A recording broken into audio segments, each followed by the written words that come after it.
પ્રગટ કરવાનું કારણ શું? અમર્યો ગાયના હાડપિંજરમાં ઘૂસી ગયો છે. એને ત્યાંથી બહાર કાઢવા માટે તારું સર્જન કર્યું. જા જા, તું તારું કામ સંપન્ન કર. ભલે માં, જેવી આજ્ઞા. મને ગાયના કરતામાંથી બહાર કાઢનાર તું કોણ? માડી, અમર્યો રાક્ષસ મને પૂછે છે કે મારું નામ શું છે.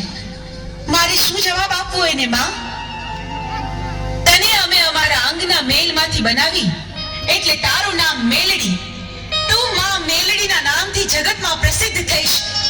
ભલે માં, જેવી આજ્ઞા. હું મેલડી હમણાં અમર્યાને ગાયના કરકામાંથી બહાર કાઢું છું.